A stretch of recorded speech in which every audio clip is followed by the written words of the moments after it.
friend Roger Christopherson here again with another first listen review. Just got done checking out the brand new album from Phil Campbell and the Bastard Sons. The title of this one is called Kings of the Asylum.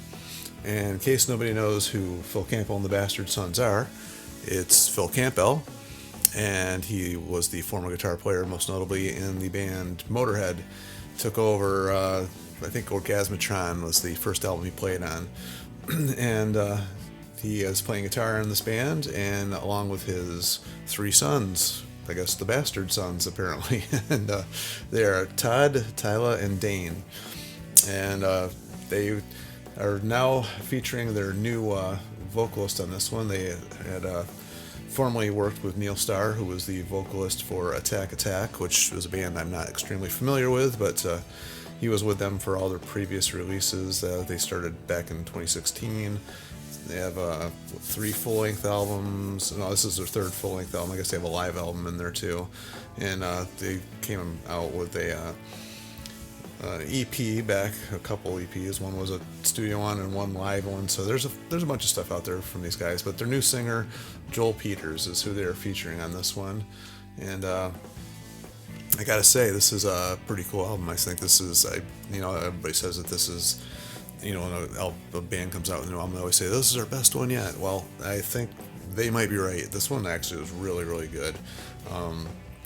The recording of it, the production is really full and strong and powerful. It's like right in your face, rock and roll with really cool riffs. I mean, it's hard to imagine that a guy like this is still coming up with cool riff after riff after riff, but I guess, I always wondered how bands, come up with all these real cool riffs when they're young, and then it seems as time goes on, they kind of forget how to write songs. Well, Phil has not fallen into that category. He's still coming up with really cool riffs, probably even better ones than back in his younger days. Just my opinion. I don't know, I'm probably going to get some slack for saying that, because Motorhead is like huge band in some people's eyes, but the riffs on this album are really cool. So basically that's what I'm trying to say. And the opening song here, Walking in Circles, is like a pretty cool opening riff. It's it almost sounds like a modern band. I don't know how to explain it, but one of these more modern band sounds actually. But then of course next song kicks right back into a very familiar sounding style riff, which is one we've heard many times, but then from that point on it kind of gets back into the full swing of things. And it actually isn't until the 6th song, which is the title song, Kings of the Asylum, where it slows down just a touch. It's almost a little, and I mean just a little, and it's kind of like a more bluesier sounding song.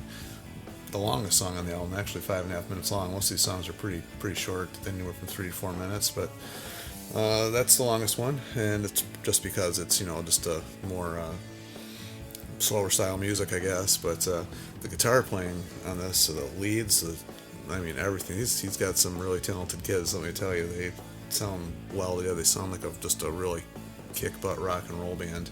And then when it gets to track 7, The Hunt, that one is like so Motorhead. It just sounds like an old Motorhead song that got forgotten. So maybe it is an older Motorhead song, who knows? But as soon as it kicks in, you're like, oh, it sounds like Motorhead.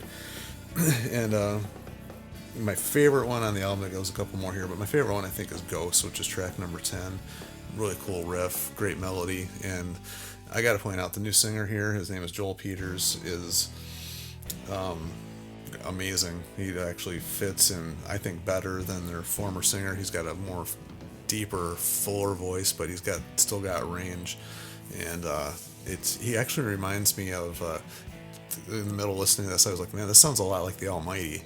So if you're not familiar with Ricky Warwick, and who was with Black Star Riders and was in the Thin Lizzy, I don't know if Thin Lizzy's still going or not actually at this point, but he was the singer who took over when they got back and reformed and all that. But he is very similar to that in the full thickness of his voice, but Joel has a little bit more of a range and his own style as well.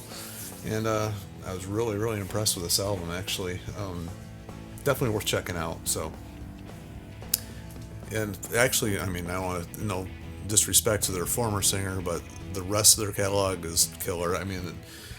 it's exactly what I love it when albums are exactly what I expect and then better. And that's kind of what this one is.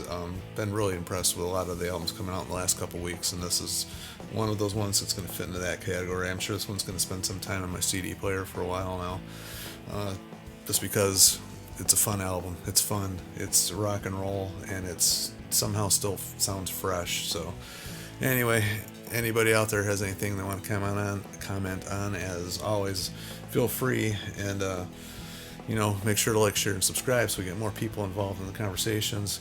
And if this isn't your style of thing, then that's fine. It's not for everybody, but for people just like to sit around and chit chat and talk about why they like or dislike music and just have fun, then this is the place for you. So anyway, until next time, I got a few more to check out this weekend, and I will see ya.